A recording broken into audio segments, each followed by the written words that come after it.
Hare Krishna, Krishna Krishna, Hare Hare, Hare Rama, Hare Rama, Rama Rama, Hare Hare. Hare Krishna, Krishna Krishna, Hare Hare, Hare Rama, Rama Rama, Hare Hare. Hare Krishna Prabhuji, Dandat Pranams. Hare Krishna Prabhu. Confirm to all. Dandat Pranam. Hare Krishna dear devotees, welcome all of you for the today's morning program Nityam Bhagavatha Sevaya. And today we are very fortunate to have His Grace Smita Keshava Prabhu, and he will enlighten us on Srimad Bhagavatam, 5th canto, chapter 1, verse 22. Over to you, Prabhuji. Hare Krishna. Hare Krishna Prabhuji. Nathan. Hare Krishna devotees, Nathan to all. So we would like to welcome all of you for today's Nityam Bhagavatha Sevaya. I'd like to thank for giving this opportunity to discuss about Srimad Bhagavatam. Although I don't have any qualification, so I'll do it as a service for the glorification of the Lord and purification of myself. Om Namo Bhagavate Vasudevaya. Om Namo Bhagavate Vasudevaya.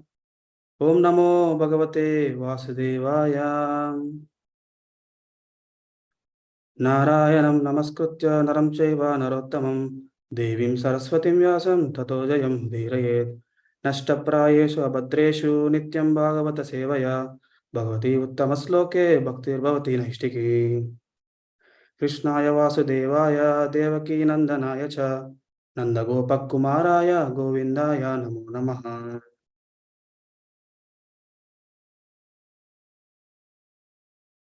I'll share my screen and show the verse. You are able to see, Prabhuji? Yes, Prabhuji. So thank you, Prabhu. So once again, welcome all of you for today's Nityam Bhagavad Sevaya. So we're reading from Srimad Bhagavatam, 5th canto, chapter number 1, text number 22. So chapter title is Activities of Privat Maharaj. We'll say the verse. Manur api paranaivam pratisandita manoratah surasi varanumatenatmajam akiladara mandala sthiti guptaya astapya swayam ativishama vishaya visha jalasayasya upararama manur api paranaivam pratisandita manoratah surasi varanumatenatmajam akiladara mandala sthiti guptaya Astapya swayam ativishama vishaya jalasayasya upararama manur api paranaivam pratisandita manoratah surasi varanu matenatmajam akiladhara mandala sthiti guptaya asthapya swayam ativishama vishaya jalasayasya upararama. So Not request, you can make the text a bit bigger, Prabhuji. okay, So whoever is watching on mobile, they will be able to see properly. sure. Thanks, Prabhuji. Yes, Prabhuji, no, it's fine. Thank you. Yeah, that's right. We'll go to whatever translation. Manuhu, Swayambhu Manu, Api, also, Parena, by Lord Brahma, Evam, thus, Pritisandita, executed, Manah, Rataha, his mental aspiration, Surarishi Vara, of the great sage Narada, Anumatena, by the permission, Atmajam, his son, Akila, of the entire universe, Dhara Mandala, of planets, Sthiti, maintenance, Guptaye, for the protection, Asthapya, establishing, Swayam, personally, Ati Vishama, very dangerous, Vishaya, material affairs, Visha, of poison, Jala Ashaya, ocean, Ashayaha, from desires, Upara Rama, got relief. Translation and purport by His Divine Grace A.C. Bhaktivedanta Srila Prabhupada. Srila Prabhupada ki jai. The translation: Swayambhu Manu, with the assistance of Lord Brahma, thus fulfilled his desires. With the permission of the great sage Narada, he delivered to his son the governmental responsibility for maintaining and protecting all the planets of the universe. He thus achieved relief from the most dangerous poisonous ocean of material desires. Purport: Swayambhu Manu was practically hopeless because Such a great personality as Narada was instructing Prayavrat not to accept household life. Now he was very pleased that Lord Brahma had interfered by inducing his son to accept the responsibility for ruling the government of the universe. From Bhagavad Gita, we get information that Vayavasata Manu was the son of sun god, and that his son Maharaj Ikshvaku ruled this planet Earth. So Swayambhu Manu, however, appears to have been in charge of entire universe, and he entrusted to his son Maharaj Prayavrat the responsibility for maintaining and protecting all the planetary systems. Dhara Mandala means planet. This earth, for instance, is called Dhara Mandala. Akila, however, means all or universal. It is therefore difficult to understand where Maharaj Prayavrat was situated. But from this literature, his position certainly appears greater than that of Vayavasata Manu, for he was entrusted with all the planetary systems of the entire universe. Another significant statement is that Swayambhu Manu took great satisfaction from abnegating the responsibility for ruling all the planetary systems of the universe. At present, politicians are very eager to take charge of the government, and they engage their men in canvassing from door to door to get votes to win the post of president or a similar exalted office. On the contrary, however, herein we find that King Prayavrat had to be persuaded by Lord Brahma to accept the post of emperor of the entire universe. Similarly, his father Swayambhu Manu felt relieved to entrust the universal government to Prayavrata. Thus, it is evident that the kings and executive heads of the government in the Vedic age never accepted their positions for sense enjoyment. Such exalted kings, who were known as Rajarshis, ruled only to maintain and protect the kingdom for the welfare of the citizens. The history of Prayavrat and Swayambhu Manu describes how exemplary responsible monarchs performed the duties of government with disinterest, keeping themselves always aloof from the contamination of material attachment. Material affairs have here been compared to an ocean of poison. They have been described in a similar way by Srila Narottam Das Thakur in one of his songs. Samsara Vishanale, Divanishi Hiya Jale, Judaite Na Kaino Upaya. My heart is always burning in the fire of material existence, and I have made no provisions for getting out of it. Golokera Premadana, Harinama Sankirtana, Ratina Janmila Kera Taya. The only remedy is Harinama Sankirtana, the chanting of the Hare Krishna Mahamantra. This is imported from the spiritual world. Goloka Vrindavan. How unfortunate I am that I have no attraction for this. Manu wanted to seek shelter at the lotus feet of the Lord, and therefore, when his son Prayavata took charge of his worldly affairs, Manu was very relieved. That is the system of Vedic civilization. At the end of life, one must free himself from worldly affairs and completely engage in the service of the Lord. The word Sudarshi Vara Anumatena is also significant. Manu entrusted the government to his son with the permission of the great saint Narada. This is particularly mentioned because although Narada wanted Prayavata to become free from all material affairs, when Prayavata took charge of the universe by request of Lord Brahma and Manu, Narada was also very pleased. Om Agnanatimirandasya Gnananjana Shalakaya Chakshurunmilitam Mena Tasmai Sri Gurave Namaha Sri Chaitanya Manobishtam Stapitam Mena Bhutale Swayam Rupa Kadamayam Dadati Swapadantikam Vandeham Sri Guru Sri Yuta Padakamalam Sri Gurun Vaishnavamsha Sri Rupam Sagrajata Sagana Raghunathan Vitam Tam Sajivam Sadvaitam Savadutam Parjana Sahitam Krishna Chaitanya Devam Sri Radha Krishna Padan Sagana Lalita Sri Vishakan Vitamsham Namavam Vishnupadaya Krishna Prishtaya Bhutale Srimate Bhakti Vedanta Swami Niti Namine Namaste Saraswati Deve Gauravani Pracharine Nirvishesha Shunyavadi Paschatya Deshatarine Namo Mahavadanyaya Krishna Prema Pradayate Krishnaya Krishna Chaitanya Namine Gauratvise Namaha He Krishna Karuna Sindhu Dhinabandho Jagatpate Gopesha Gopika Kanta Radha Kanta Namostute Tapta Kanchana Gaurangi Radhe Vrindavaneshwari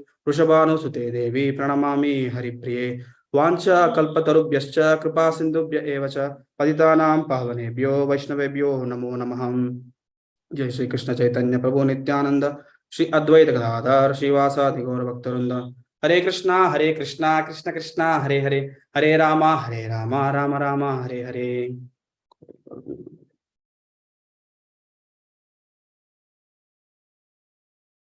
Hare Krishna. So we are reading from Srimad Bhagavatam, 5th canto, 1st chapter, 22nd verse. So before starting, I would like to take blessings from all the assembled Vaishnavas and Vaishnavis, all senior devotees. Please bless me so that I will be able to speak what I could hear, and it will be in the line of parampara. And please do correct me if I do any mistakes. So thank you so much for giving this opportunity. Yeah, so we're reading this fifth canto, first chapter, 22nd verse.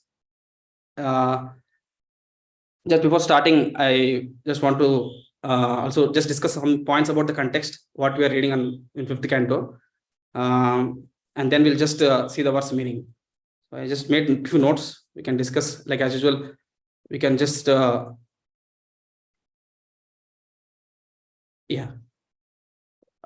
the second canto, it's already explained how Sutta Goswami explaining how this all the 12 cantos, how it was so nicely explaining the 10 topics. So that is subjects of Srimad Bhagavatam, that is Atra Sarko Visargascha Sthanam Poshana Mutaya Manvantareshanukata Nirodha Muktir Ashraya.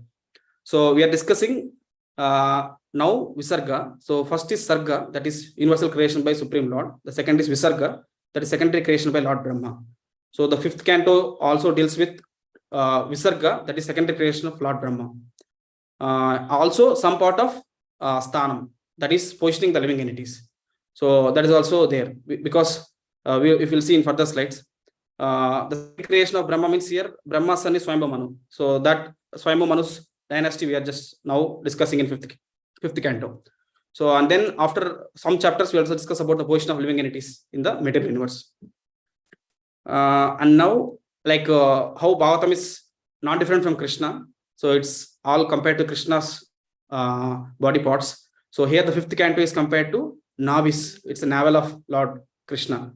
So we can see here navel Lord Krishna, description about Sthanam I mentioned. It's showing the hellish planetary systems where the position of living entities will be there in different planetary systems. So fifth canto refers Nabi, the Lord's navel. The first two are lotus feet, 3 and 4 are thighs, fifth is navel, sixth is chest, seventh and eighth are arms, ninth is throat, 10th is lotus face, which is 10th canto, 11th is forehead, and 12th is the head.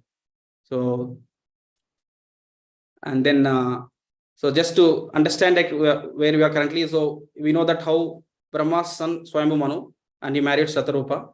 So and they have 3 daughters, Devahuti, Akuti, and Prasuti. And Devahuti married to Kardamuni, and Akuti married to Prajapati Ruchi, and then Prasuti married to Daksha Prajapati. And we all know like this all completes till I think fourth canto till 1 to 7 chapters. And then further discussion about 2 sons of Swayambhu Manu, that is Uttanapad and Priyavrat. So Uttanapad dynasty, it goes like from Dhruva Maharaj, and then it goes to Anga, Vena, and then it goes further dynasty to Prithu Maharaj, Prachin Parishit, and then Prachetas. So that full dynasty, it goes explanation, and then after that there were no one to rule, and then it goes to Swayambhu Manu reaches Priyavrat Maharaj. So that's where we're discussing. So Priyavrat Maharaj starts from fifth canto, first chapter to 15 chapters, first chapter to 15 chapters. So where it explains about Priyavrat's dynasty here. So we are reading now in the fifth canto, first chapter. So here we are currently. So we're discussing about Priyavrat Maharaj dynasty. So and in the fifth canto there are many topics. So first chapter is of Priyavrat, and further his son Agnidra and his son Nabi and his son Rishabhadev and his son Bharat Maharaj. And Bharat Maharaj's chapters were lengthy in the fifth canto. And then Priyavrat Maharaj dynasty, and then structure of the universe, and then hellish planetary systems. So it's explained. So as I mentioned that the overall concept explains about dynasty of Priyavrat Maharaj, and then 15 chapters, and then further explains about the structure of universe and other things. And in the first activities of Maharaj Priyavrat, the sections are like this. So we'll just quickly do recap. So it's a Parishit Maharaj asking questions about Priyavrat, few first verses, and then glory of devotional service, and then Brahma's reasons for convincing Priyavrat Maharaj, and then Priyavrat's rule, descendants, and activities. So we're currently discussing here 20 to 35. We're discussing 22nd verse, and then 36 to 41 it explains about Priyavrat's repentance and renunciation. So just to explain a bit about this context, what we are discussing, how we are here now currently. So to understand, I just wrote few points, like how Parishit Maharaj is asking questions to Suyadeva Goswami that how Priyat Maharaj was practicing brahmacharya under the guidance of Narada Muni in Gandhamadana hill, and how he got married, how he entered into the household life, and how he achieved perfection. So we know that entering there and coming out very difficult, but how he could able to achieve perfection. So, and he was very doubtful that how could able to enter and how could able to come out of it successfully. So that was a question asked by Parishit Maharaj, and Sukadeva Goswami explains. So he explains saying that one who is attached to the lotus feet of the Lord and his mind is always observed in the glories of the Lord. So although there may be some impediments, but still he never gives up the exalted position that he has acquired. So he tells two verses. One verse tells about attachment to Lord's lotus feet and absorption of mind in the Lord's glories. And second verse, he tells about how Priyat Maharaj also sought the shelter of lotus feet of Narada Muni, spiritual master, that he could be able to get the transcendental knowledge, and with that he could be able to achieve success. These two are the main points in that. That's also glorification of devotional service section. And then further explanation there I mentioned that how here Uttanapa dynasty, what happened till Dhruva Maharaj, Anga, Vena, it comes till the dynasty of Prithu and Prachina Parishit, and he has 10 sons, Prachetas, and Pracheta's son is only one son, that is Daksha. So Daksha again took birth. So Daksha was the husband of Prasuti, right? And Daksha again took birth as the son of Prachetas, but to rule, actually go for austerities. So he'll not be available to rule. Then no one else to rule. So then what happens? Swayambhu Manu actually wants his another son, who is Priyat, to take the responsibility of ruling the kingdom. So and also he wants to retire. He wants to retire and focus fully on his devotional service. So that's where he wants Priyat Maharaj to take the role responsibility. But Priyat Maharaj already practicing brahmacharya, and also he was practicing devotional service under the guidance of spiritual master Narada Muni. So he was not that much inclined to take up the responsibilities of Grihastha ashram and also ruling the whole material universe. So he was in dilemma, like what to do. So Swayambhu Manu, Narada Muni, and Priyat Maharaj are on the Gandhamadana hill. So they are just requesting him to take up the responsibility. So and then at that time, Brahma arrives. So Brahma, with all the celestial beings, he arrives there, and actually he was discussing. He was actually they welcomed Brahma, and then they offered obeisances to Brahma, and then Brahma starts explaining to Priyat Maharaj why he has to take up the responsibility. So it tells one important point here is that Brahma explains that no one can deviate the Lord's order. So everyone should follow the Lord's order and to please the Lord. So he says that himself, Swayambhu Manu, Narada Muni, and Lord Shiva, all of us are following Lord's order. So no one else, no one can deny that. So you have done so many austerities, you have a lot of education, but still that doesn't matter. You have to follow the Lord's order. Otherwise, there is no other means. So he tells that point. And then also I just conclude summary saying that you don't fear, you observe in bhakti, household life will not harm you and distract your devotional life. So he explains that by summarizing these few points in the verses, saying that how everything is, all the jivas will accept bodies by Lord's order, and everyone is bound by the duties of varnashram dharma, and like a bull tied to a rope. So a driver pulls it. So actually the bull is directed by the driver. Similarly, all of us are directed by the Lord, and accept happiness and distress given by Lord with faith. So he also tells about how very liberated persons enjoy and suffer karma. So household life cannot harm the sense control. So he tells many strong points that if you practice nicely in the brahmacharya ashram, so Grihastha ashram, we can easily proceed. So he says that if you have sense control, then you're able to easily you're able to progress further in your household life also. So, and also it's like conquer of mind and senses in the household life is very easy. It's like a protection. So it explains that point. And main point he mentions also that you should seek shelter of Lord's lotus feet and your conquer your senses. So like that, Brahma gives reasons for convincing Priyat Maharaj, and Brahma convinces Priyat Maharaj. So Priyat Maharaj also accepts, carries out the order of Lord Brahma, and Brahma returns to Satyaloka. So and then that verse comes, what we are discussing is 22nd verse, that is now Priyat Maharaj's father Swayambhu Manu is very happy because Priyat Maharaj accepted to take the responsibility of ruling the kingdom. So that's where we're discussing today's verse. So let's just read the verse. So Manur means Manu, Swayambhu Manu.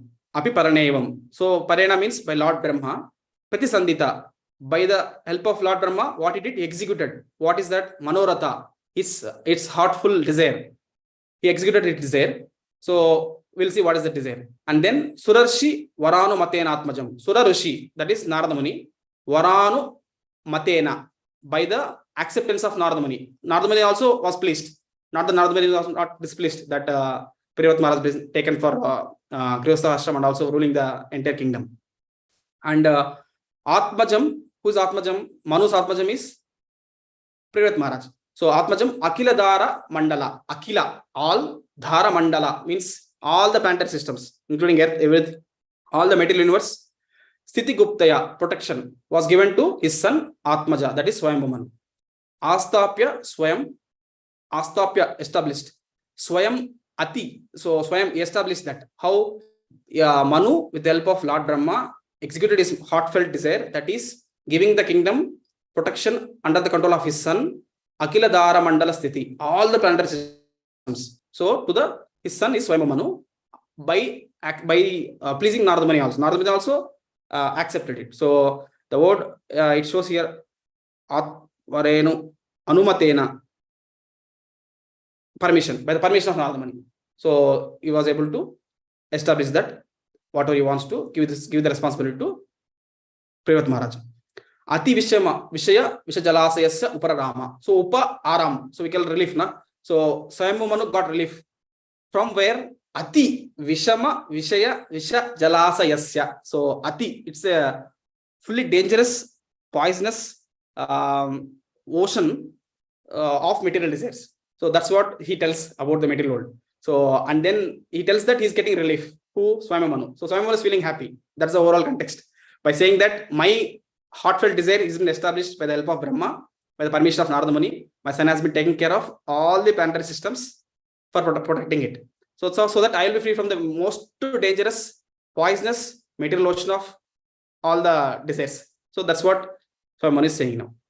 So Prabhupada so nicely explains in the purport. So he actually splits the purport in 4 themes. So I just mentioned these 4 themes. So first part of the purport, Prabhupada explains about understanding the position of Prabhupada. So he refers to Bhagavatha verse and explains there. We'll go in details. And then he also explains about the role of kings, what we can learn. So theme 2 explains about how Prabhu Maharaj and Swayambhu Manu are great kings and what they're telling about their responsibilities and roles. So and what we can learn from them. And theme 3, Prabhupada also explains about we are in dangerous poisonous ocean. At least you have to understand that we are in dangerous poisonous ocean and how to come out of it. So Prabhupada also gives solution how to come out of it. And purport Prabhupada also explains we should not get disturbed when things are not going what we have thinking, and we should accept the Lord's plan and superior's advice. So then we will be successful. So like that 4 themes I just mentioned from the Prabhupada's purport. So we'll go in detail now, understanding the first phase what Prabhupada explaining. So I just took the reference what Prabhupada explained. The Prabhupada quotes the verse of Bhagavad Gita. He tells that understanding the position of Prabhupada there, it is like much better than the position of even the Vayasvata Manu. So and he tells in Bhagavad Gita the explanation about the 4th chapter, first verse. Shri Bhagavan Uvacha Imam Vivashvate Yogam Proktamana Havavyam Vivaswan Manave Praha Manur Ikshwake Abravit. He tells how Lord has given this knowledge of Bhagavad Gita to sun god Vivaswan and to his son Manave Praha, means father of mankind, that is Vayasvata Manu. So actually I was thinking till now, here the Manu, sun god gives, Lord gives to sun god and sun god gives to his son Manu, Manu gives to Ikshwaku. I was thinking the Manu was Swayambhu Manu actually. So Prabhupada mentions in the bracket it's Vayasvata Manu. So it's not Swayambhu Manu, it's Vayasvata Manu. And Prabhupada in the first paragraph he compares how Prabhupada Maharaj's position is much better than Vayasvata Manu. So and I was just referring to understand more Vayasvata Manu. And we all know we are in current era of Vayasvata Manu only, the 7th Manu. There are total how many? 14 Manus in one day of Brahma. So we are in the 7th Manu now. The 7th Manu is Vayasvata Manu.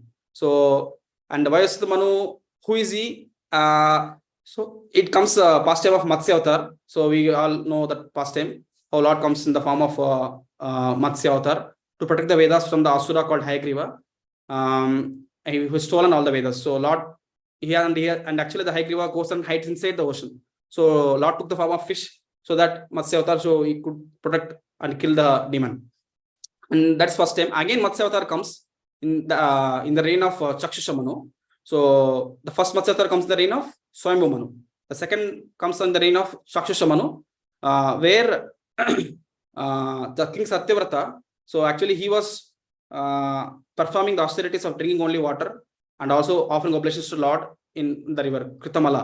So there, Satyavrata king, we know the past where the Lord enters, I mean the small fish enters into his pot and then it grows to the pot, and then he asks that he wants another place and he puts into the well and it again grows, again puts into the lake, again it grows. So like that, it puts into the ocean, so it becomes ocean size. So they understand that he is Supreme Personality of Godhead.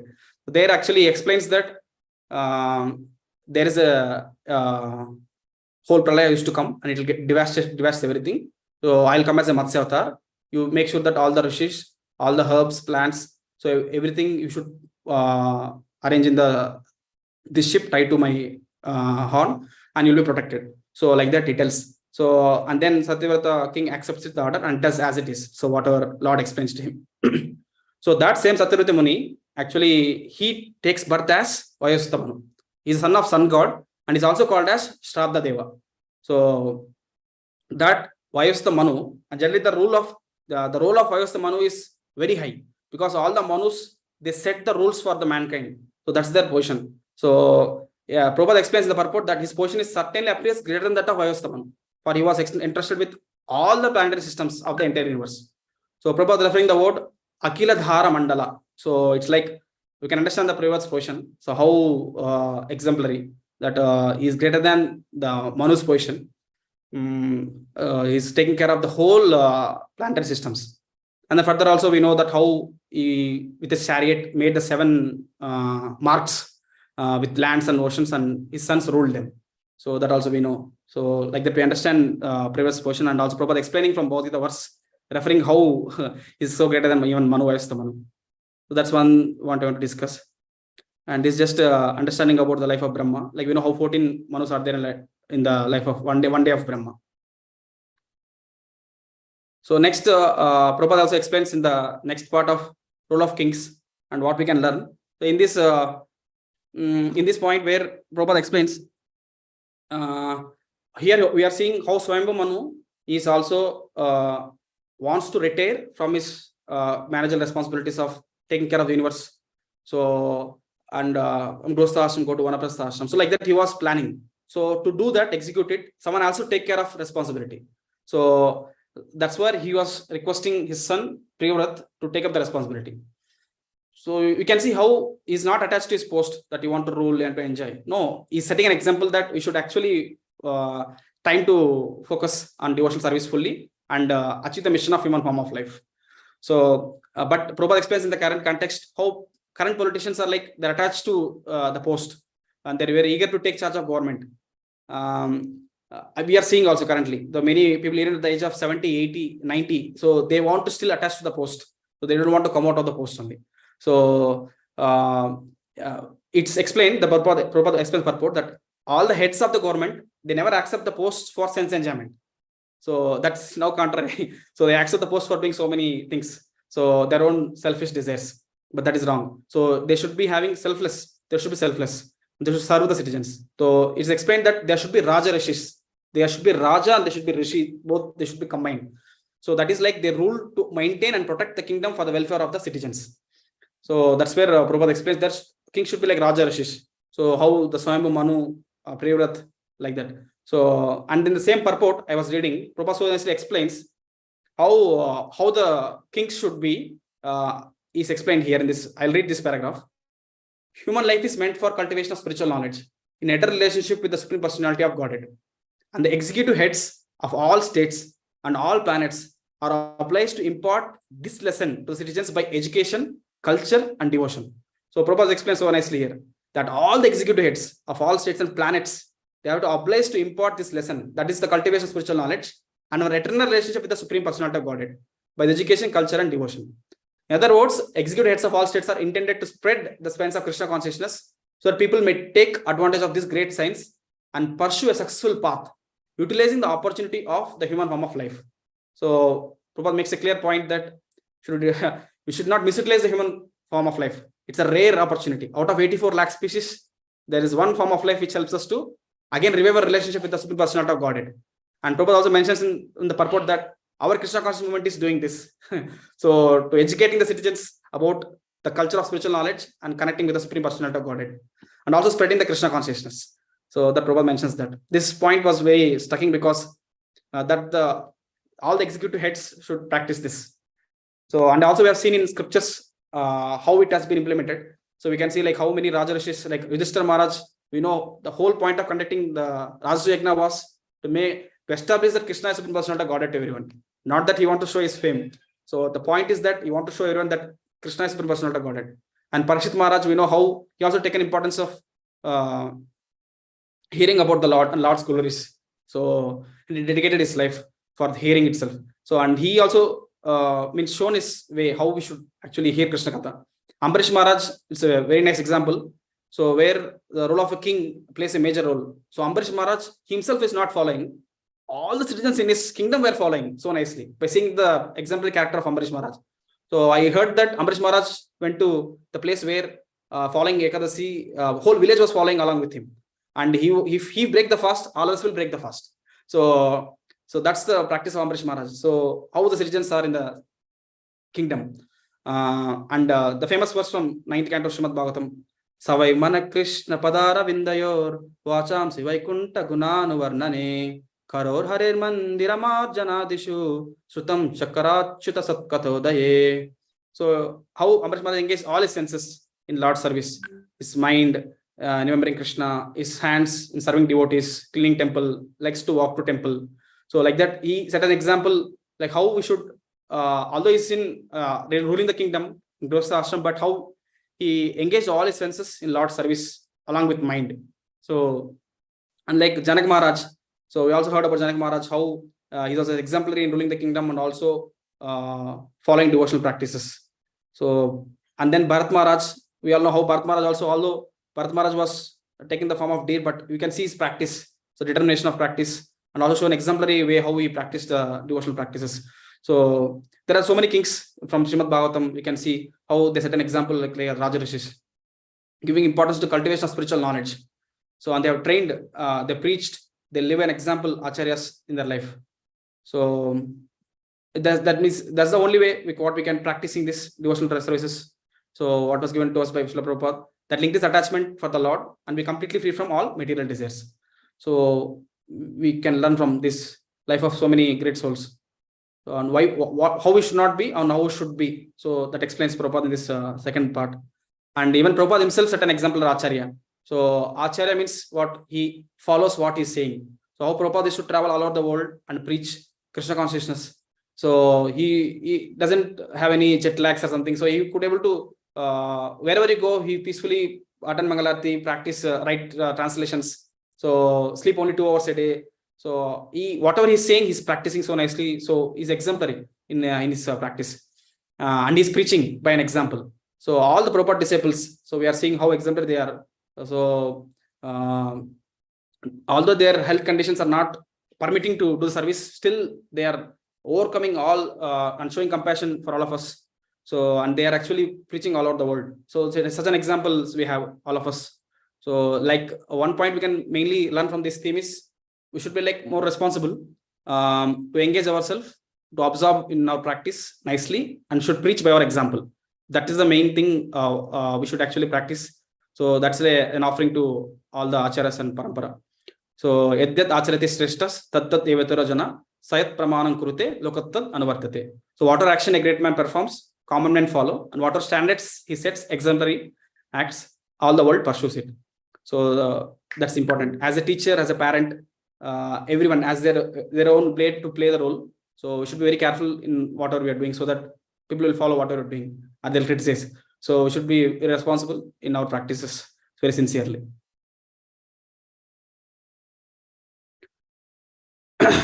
And one more point, also I was thinking, one more we can learn. The second point is thinking that how Swayambhu Manu was planning to retire at timely. So that also like one thing we have to plan. So we have our Varna Ashrama Dharma, where Devi Varna Ashrama Dharma, where we follow this Brahmachari ashram, Grihastha ashram, Vanaprastha ashram, ashram. So where we take shelter of the Lord in every ashram.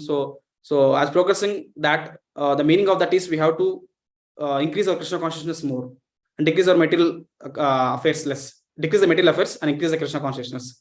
So that is the system of Vedic civilization. So at the end of life, one must free himself from worldly affairs and completely engage in the service of the Lord. That's the main point. And here how we understand Swayambhu Manu himself is doing the same. And Privat Maharaj, now we don't want to take the kingdom rule because he knows that those so many things will be there. so he doesn't want to do it, right? So he's explained very clearly. So that means later he took it, not that I have to take this responsibility. No, he took it very seriously. He responsibly did it. And then you can see further chapters how he again practiced so nicely and went back to Godhead. Like that. So while practicing, you should be aloof from the contamination of material attachment. They're aloof. And they did with great responsibility.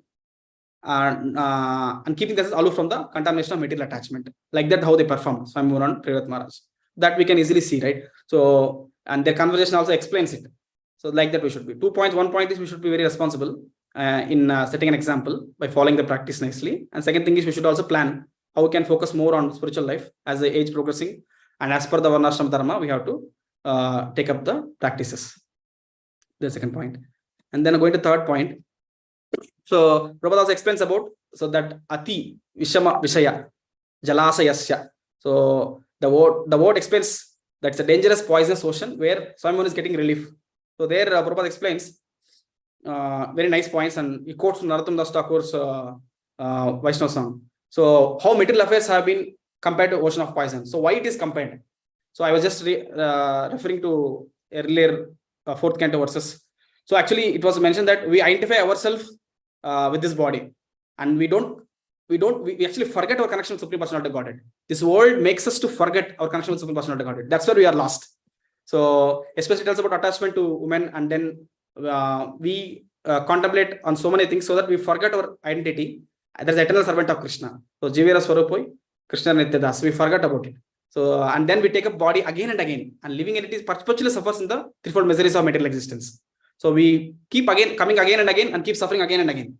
So drinking poison will make us die once, but we keep coming again and again, and we keep suffering again and again. So that's very dangerous, more than the poison of ocean. So, and material existence is full of anxiety. So a lot of anxieties are there. And to come out of anxiety, Prabhupada explains in many purports, people take up wine and sex. So because of those two things, they think that they'll come out of anxiety, but actually that's the wrong way, and they get entangled in the material world. So Prabhupada explains that to come out of anxiety, we need to come out of material world and come out of anxieties. We should take shelter of spiritual master and follow the instructions of spiritual master. That is chanting the holy names of Lord.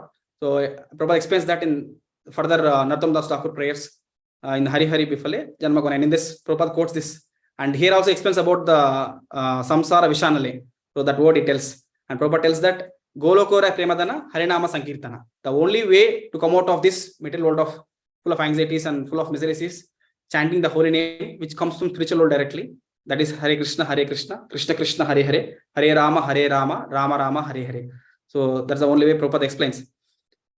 So, and also one more point I was contemplating in this same where Narottam Das Thakur explains that how this material world is poison, because as I mentioned that we forget that we are the servant of Krishna. Why? Because Hari Hari Bifale Janma Gunaino, Manusha Janma Paye, Radha Krishna Na Bajiye. So I have spent my life uselessly, having obtained a human birth and having not worshipped Radha and Krishna, and have knowingly drunk poison. So we got human form of birth, that is to engage in Lord's service. But what we have done, uselessly spent in something else, whole life. So knowingly we have drunk the poison. We know it, but we don't drink the poison. So Narottam Das Thakur is saying that. So that's where I was thinking that how, if someone, as Raja Shampoo tells this example, that if someone gives you Mercedes bench and use the bench in plowing the field, then what is the use of Mercedes bench? So it's not meant for plowing the field. So tractor is meant for plowing the field. So similarly, human form of life is meant for spiritual realization, and animal form of life meant for spiritual realization. Only human form of life is meant for spiritual realization. So if the bench is used for plowing the fields, it's not worth. So even human form of life, if we got, and still you're using it, human form of life in ahara nidra bhayamaytunamcha, eating, sleeping, mating, and defending, then we are like animals only.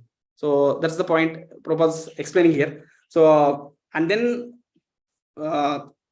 we should be careful that's how the material ocean is. So we should actually come out of it by chanting Hare Krishna mantra and taking the shelter of spiritual master. So and in this context, I was referring Chaitanya Charitamrita, so where Chaitanya Mahaprabhu talking to Kurma Brahmana. So how here Parshit Maharaj asking Priyat Maharaj how came out of this Grostha ashram, and Chaitanya Mahaprabhu in the same context explains Kurma Brahman that when the pastime happens when Chaitanya Mahaprabhu from the Puri travels to South India, and actually he wants to deliver all the South Indian people. Chaitanya Mahaprabhu traveling and came to Kurma Gram, and there he met one Kurma Brahman, and Kurma Brahman invites Chaitanya Mahaprabhu for prasadam. So there he goes to the home of Kurma Brahman, and then Kurma Brahman with all the family members, they cook nice fish prasadam and offers to Chaitanya Mahaprabhu, and they basically they wash the feet, and then also they took the water and sprinkled on their families, and then after giving nice prasadam to Chaitanya Mahaprabhu, they also honor the remnants of Lord's prasad. And then Kurma Brahman was so much inspired by Chaitanya Mahaprabhu and attracted to Lord that he wants to go with the Lord himself, want to accompany and don't want to continue further his family life. So Chaitanya Mahaprabhu then explains him that no, you be at Grostha ashram, you be here, you should not reject like that, you should be here and you should practice chanting Hare Krishna mantra, you should chant, should lead a life of Acharya, and you should also preach this to everyone who meets. So Chaitanya Mahaprabhu gives an instruction. So like that, this famous verse comes in this context. Chaitanya Mahaprabhu telling to Kurma Brahman, Madhya Leela 7:128, Yare deke tare kahe Krishna upadesh, Amara agnaya guru hana tara desh. So he explains that how whoever you see, whoever you meet, you talk about Krishna. So this verse, Prabhupada mentions that a nice point here. I was just reading the purport. So instructs everyone to follow the orders of Lord Krishna as they are given in Bhagavatha and Srimad Bhagavatam. In this way, become a spiritual master and try to liberate everyone in this land. Prabhupada writes in the purport, this is a sublime mission of the International Society for Krishna Consciousness. Many people come and inquire whether they have to give up family life to join the society, but that is not our mission. One can remain comfortably in residence. We simply request everyone to chant the Mahamantra, Hare Krishna, Krishna Krishna, Hare Hare, Hare Rama, Rama Rama, Hare Hare. If one is little literate, can read Bhagavad Gita as it is and Srimad Bhagavatam, that is so much the better. So Prabhupada explains so nicely in these 4 lines. So that's all we should actually. So we should, Chaitanya Mahaprabhu is guiding Kurma Brahman that we should do like that. Be at the place, practice, preach, and then be satisfied. So, and Prabhupada, the purport further explains in this same purport, he tells about how we should actually follow 4 related principles very sincerely and chant holy names and preach others to chant. So he explains about 4 related principles more deeply in the purport. So we have to follow 4 related principles: no meat eating, no illicit sex, no intoxication, and no gambling. So yeah, and also Prabhupada mentions in the translation, Prabhupada mentions about Bhagavad Gita and Srimad Bhagavatam. So little literate also we should read. So understand Bhagavad Gita and preach the same thing to others. So that's what. So finally, Chaitanya Mahaprabhu advised everyone to become ideal householder, offensively chanting the Hare Krishna mantra and teaching the same principle to everyone he meets. So that Chaitanya Mahaprabhu gives advice to Kurma Brahman. So same connection I'm just recollecting to coming out of the material ocean, which is having a lot of worldly affairs. So how Chaitanya Mahaprabhu instructing Kurma Brahman, so be at the place, but you can practice by following the instruction of Chaitanya Mahaprabhu. So we can relate to it and we can practice to the best what Chaitanya Mahaprabhu is instructing us under the guidance of spiritual master and senior Vaishnavas. And finally, I was thinking that to have these 5 things, that is A for association, B for books, C for chanting, D for diet, prasadam, and E for engagement in the Lord service. By these 5 things, we can easily come out of this worldly poison. I always remember these 5. So it's easy for us to always be in association of devotees, read Prabhupada books, chant the holy names, take prasadam, E for engaging in Lord service. So we can easily come out of poison ocean as Prabhupada set us nice standards. And also last theme. So we discussed the 3 themes now. So first theme we discussed about how the position of Priyat was so great than Vayastha Manu. And second theme we discussed about the role of kings how we can learn from their lives, and how we should also learn and we can implement. And third, we discussed about how the world is poisonous ocean, explained by so many acharyas, and Prabhupada explained how we can easily come out of it, and how Prabhupada set the standards for all of us to practice. And the last theme is Prabhupada explains the last paragraph in the purport, that how Sura Rishi Vara Anumatena. So by the Narada Muni's acceptance and permission, that this has been Prabhupada has been taken the responsibility. So all the persons who are present there, like Swayambhu Manu, Brahma, Narada, all are Mahajans. So Narada Muni is training the Priyat Maharaj, practicing full-time devotional service. So now they are requesting him to come to Grihastha Ashram and take the responsibility of maintaining the ruling the kingdom. So it's not that Narada Muni getting disturbed. I have preached to him, so I have set him to standards where he can practice celibacy and practice devotional service full-time. So now he has been taken away. No, Narada Muni is not like that. Narada Muni was also happy. This verse tells about that Narada Muni is also happy, and with his permission only is the thing happening. So Narada Muni trained, but with his permission is engaged in all the responsibilities of kingdom. So I heard that Narada Muni attitude here is also glorified, how he was so nice in his attitude. So I was just contemplating on this point, like how also all of us to align to Lord's plan and senior's instructions. So here instruction of Brahma is so clear to Priyat Maharaj.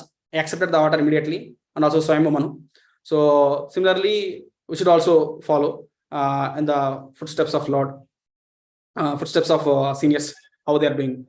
And example, I was just looking in scriptures, like how Prithu Maharaj was conducting the 100 sacrifice. He completed total 99 sacrifice. The 100 sacrifice, what happened there? It was interfered by Indra, because he was becoming envious that he is completing. And we know the past time where he comes again and again, he keeps stealing the horse. So there, we know how Brahma interferes, and actually he settles the matter and tells the importance of this. And immediately Prithu Maharaj accepts the instruction of Brahma. So not that I want to complete my 100 sacrifice. So he didn't pressure there. So like that, we will have some plans, but as per the Lord's plan and his instructions, we should actually obey it, so that we will be able to practice our spiritual life sincerely and progress in our devotional life, because that is what Lords want. So Lord's plan is that. So here also see how Priyat Maharaj aligned to the Lord's plan, and further he also came out of successfully in his Grihastha Ashram and come out of all the worldly affairs and went back to spiritual world. So that's where we can learn how he achieved it. So those are the 4 themes. Just to recap quickly what all we discussed. So we discussed about how the context where we discussed about the 5th canto, how the Visarga is discussed, and then we discussed about it's a navel, all the parts of Lord are compared to 12 cantos. So Nabi is what navel compared to the 5th canto. That we discussed about 15 chapters tells about Priyat dynasty. And then further discussed about structure of universe and hellish planets. So there we discussed about in depth how the context is, that how Parishad Maharaj asking questions to Sukadeva Goswami, telling about how Priyat Maharaj entered into the family life, because he is already a full-time devotional service, practicing so nicely. How can he enter? And although he entered, how he came out, he wants to know in detail. And then how Sukadeva Goswami started explaining that it cannot obstruct him, because he got the taste of Lord's lotus feet. His mind is engaged in Lord's service, and is practicing as per the instruction of Narada Muni, through which he got the transcendental knowledge. And then how Priyat Maharaj, how Swayambhu Manu approached Priyat Maharaj, because the dynasty of Uttanapad ends at Pracheta's son Daksha. Daksha went for austerities, no one else is there, so he has to go to Priyat Maharaj. And when Priyat Maharaj was not able to decide whether to move or not, then Brahma interferes and Brahma started explaining. So then Brahma explains all the reasons why you should practice. It will not to don't think that you will be stuck. You will be able to come out very easily. Just follow, take shelter of the Lord, lotus feet, and practice the instruction given by Narada Muni. So he tells that, and be family life, be sense control, you will be able to come out so easily. And then Priyat Maharaj took it, and then Swayambhu Manu feels happy, that he is satisfied that by the interference of Lord Brahma and by the permission of Narada Muni, his son has taken the charge of all the material universes to protect. So now he is peacefully coming out of the ocean of worldly poison. So that's where we discussed. So we discussed one point about how understanding the position of Priyat Maharaj, and then role of us to be responsible in our practices, and set a nice example by preaching, by practicing ourselves. That's it. That itself is a preaching. And then plan to retire timely to full focus on Krishna consciousness. And then theme 3, we discussed about how we are in a dangerous position, understand it, and then we also solutions are given by acharyas. Prabhupada himself given a solution that how we can, and there are a lot of ways we can practice so that we can come out of this ocean in association very easily by chanting and by under the guidance of spiritual master. And last we discussed about how Narada Muni's attitude is like how although Privat Maharaj is taken for Gosha Ashram and also continue further for taking care of the universe. So Narada Muni was aligning to Lord's plan and following the senior's instructions. His father, Lord Brahma. So like that, we should be also following the instructions of Lord and seniors so that we'll be successful in our spiritual life. These are the 4 themes of this verse. That's all I had for today. So I'd like to stop here. Srimad Bhagavatam ki jai, Srila Prabhupada ki jai. So, yeah. Thank you, Prabhuji, for so much wonderful class. Like you have summarized so much, and like you have given the lot of information and also how to transform our life. And the example that you have mentioned was like using the bench car for plowing the fields. So it's of no use. So you said like human life is not meant for the not meant for sense gratification, but it is meant for the self-relation. And if we use it for the sense gratification, what is the use of this body? And like that, like you have mentioned so many things, Prabhuji, and also you mentioned how to come out of this poisonous unlimited version. So devotees lines are already unmuted. So anybody has any question, you can unmute and ask. Hare Krishna. Hare Krishna, Prabhu. Dandavat pranams. Thank you for the class. I think it was very, very educative. Prabhu, couple of things. Just as you were talking about the role of Manu, I just had one question, very basic. So Manu was ruling the entire universe. Then you have in actually different planets. You have different rulers, right? I mean, the king of who will be ruling every planet. So how do we understand what is the role of Manu? We can understand that Brahma created everything. So what becomes the role of Manu? If you can just explain that. Yes, Prabhuji. I was also referring this role of Manu. It comes under 8th canto, so where different roles are mentioned. Let me.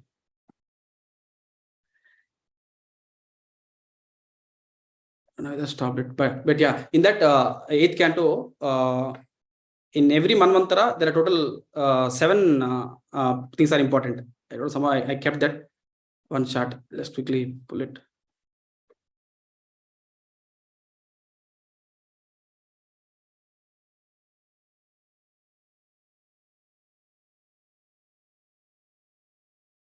Yeah, maybe it's not there, but yeah, bro, that I heard that the role of Manu is to set all the rules for all the mankind, but Manu is for entire universe. That's what I heard. So Swami Manu was ruling the entire universe. So, and Prabhupada also mentioned that Privat Maharaj also given the charge of taking care of the entire universe. So all the planets, not only Earth, all the planets. So he was now currently on the Gandhamadana hill on the Earth planet. But as per the purport explained that he should take care of the entire universe. So 8th canto, I think there is a reference about how the Manu and what their roles, and all the other 7 main important people, like who is Indra, who is Manu, who are his sons, like that. All the things are there where he mentioned about Manu's rule is that he should actually take care of what is there. I think this one, 8th canto, 14th chapter it comes. The system of universal management, where it tells about who engages Manu and others, that is Supreme Lord. Who chooses Manu and others? Manu and others are chosen by respect to Manvantara incarnations. Duties of sages, all the Saptarishis, and duties of Manu, that's what you're asking. The Manu established occupational duties as per instruction of Lord. So that's where their main duties. I think in depth I also want to see, but I just took this as a reference. But I think this reference will help you too. You can go through here, bro. I just want to also, sure. Because I mean, so many times I've heard, but it's never struck me. Today, when you said several times, I just understood what is this coming from. Prabhu, and the second question I would have is, everywhere Prabhupada talks about, the roles. It is not. Here also, like Swami Manu is relieved that he's out of this entire thing. But tell from a point of view of a devotee, how much they should also. I've heard that Prabhupada also says that devotees should hold high positions also, which is also very good because they can, they can be role models to various things. It's easier for them to even influence. So how do we have this balance? And is it okay to actually put across in the positions, or we should just say, hey, let me be very, very low profile, not in other things. I don't want to focus. How do we balance? Yes, Prabhu. What are my relation is very less. What are I know? I'll just I heard I can explain, Prabhu. So there are two things, Prabhu. One thing is, devotees can be exemplary in whatever they are performing, but at the same time, their sadhana practice should not get obstructed. So whatever basic sadhana practice they're supposed to do, they should maintain it. If that role, what they're performing, they are maintaining both, and by that role, materially they are making exemplary to all, so that the sadhana should not also get affected. That should be taken care. And second thing, he cannot continue the same role for more than 50 years. So he should get retired at the age of 50. So that is like Prabhu explaining that we can be exemplary in our roles. We can take big positions, but our sadhana practice, our association should not get hampered. That we should balance. That is very important. We can easily see if you are not in association for some time, we can see we are lacking energy in our devotional practice. We'll lose the taste. Chanting, hearing, reading, coming to temple, attending programs, we lose the taste. So again, that should not become so long. So sometimes it happens, again, we have to come back. So that role should not hamper our spiritual life. And second thing, after 50 years, means we should not wait till 50. So we should also, I heard that we should plan so nicely that I can retire at 50. I can practice so nicely in my spiritual life, dedicate more time. So for that, what all the things I'm supposed to do, make the plan now. So yeah, that's what I could relate to for that. Thank you, Prabhu. Thank you so much.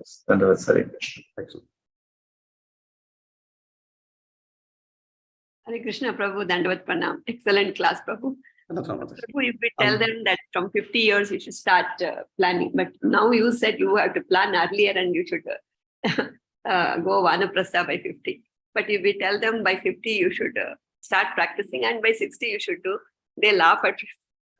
But what I find one thing is these days, many of these software engineers, they start planning by 35, 40. After 40, we don't want to work and all they say. That's one thing. With them, I see. But along the medical professional, because they start opening the eyes only around 40. Till that time, they would not have got experience. They start opening the eyes. It's very difficult to convince them. I mean, the scriptures say about it. So Prabhupada says about it that we should. So actually, that's what we should follow as per the Lord's. So we also seen how Lord designed such a way that we should follow it. And also, it's like scriptures explain about it, but they should be under the guidance of spiritual master or senior Vaishnavas who are already in the practice. For example, there is some other doctor or some other engineer or software engineer who are already practicing it. They also manage so many things. Along with that, they're managing their sadhana. So how they are doing it? So let's take that example, take the reference, and you are a devotee, you are a doctor, you are a devotee, you are an engineer. How you are able to balance? So please explain us so that I can also practice and come out early. So we should see like people who are already ahead and we can take their reference, Mataji. That's what I just relate. Yes, Prabhu. Yes, thank you. I see Prabhu, a physician, how well he balances. Both he and his wife are medical practitioners. Oh. Amazing, Prabhu. All glories. Yes. We need all. We all need their inspiration. Correct. Thank you. Thank you so much for the wonderful class, Prabhu. Thank you. All glories to Prabhu. Correct. So, dear devotees, any other questions? Prabhuji, Hare Krishna.